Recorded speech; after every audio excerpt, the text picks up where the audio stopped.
We are doing horseradish. I love horseradish. It is my favorite sauce for meats especially, but you can do a lot of stuff with it. It's easy to make and way, way, way cheaper than buying it in the store. So let's get going.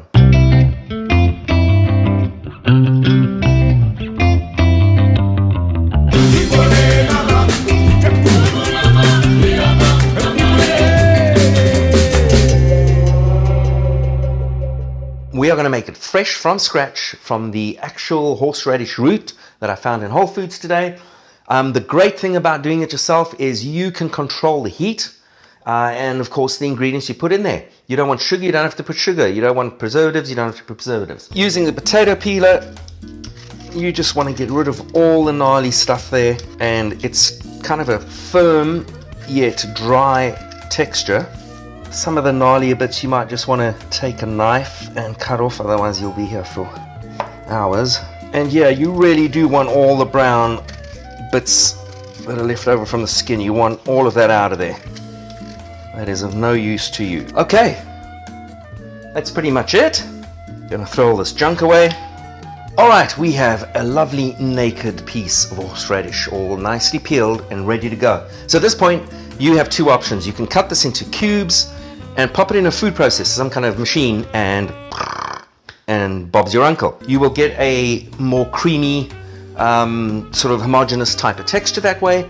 I am going to do it old school with one of these, with the smaller side of the serrated edge here, and that way you get a slightly more textured, rustic type of feeling for the sauce, for the cream, which I prefer.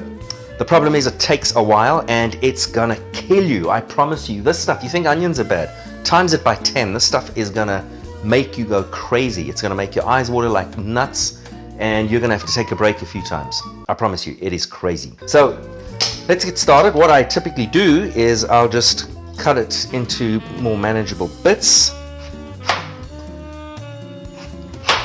like that, and then we get going. And I just grate it out onto a breadboard of sorts, and then it'll all eventually go into the bowl. Yow, it's already beginning to kill me. I could use some goggles and maybe like a breathing device of sorts. My eyes are killing me. Okay, so that was one of the three pieces. Took me about 3 minutes. So it's not terrible, but I'm suffering. Okay, so I just learned something. I took this outside and carried on grating outside. No problem. In fact, it's beginning to get my eyes now because I'm inside again, but outside I had no problem. The whole process took me about 25 minutes. I poured myself a glass of wine and it took less than the glass of wine did. So it's really not that bad. And look at that, a thing of beauty. So get it all in there. Okay, and there is our bowl of fresh grated horseradish. Now the first thing we're going to do is add vinegar. This is basically what turns this into prepared horseradish. Prepared horseradish you'll find at the shop too. It's just basically this with vinegar and maybe a bit of salt. But we're going to go a step further and make creamed horseradish. Be liberal with the vinegar. You want to get this to become kind of saucy. Okay, so that was about 1.5 cups of vinegar. I just used rice vinegar. Any white vinegar will do. I usually prefer white balsamic. And it's a mushy mess now. And if you were going to do prepared, you would perhaps do a little more vinegar and add some salt, and you could freeze that or use it for your Bloody Marys or whatever else you might need prepared horseradish for. But we're going to go ahead with the creamed horseradish recipe. All right, first thing, crème fraîche. Now, you can also use sour creams.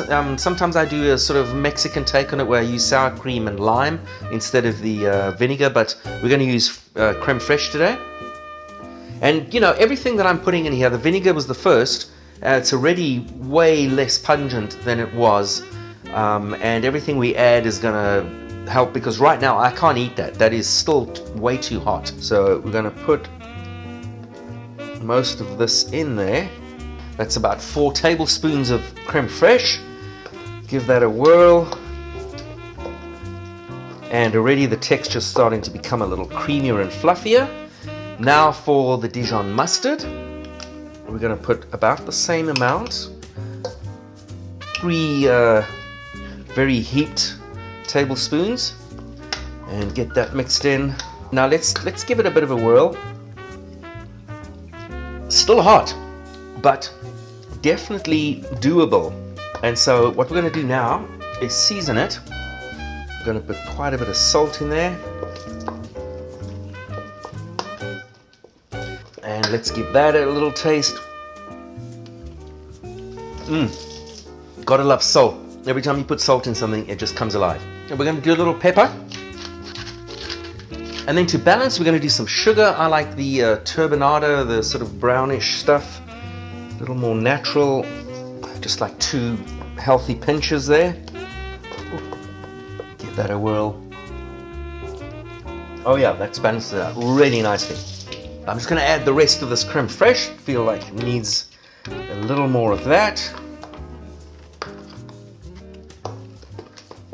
Now some people like to add mayo, which is great, actually very nice. There's a lot of the same ingredients in mayo.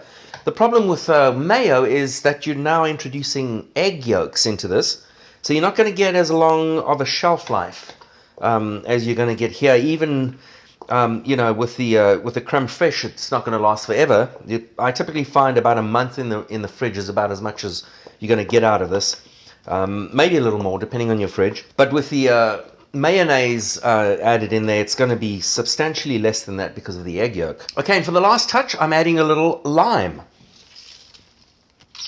Not much, but the lime along with the vinegar is acting as a great preservative here.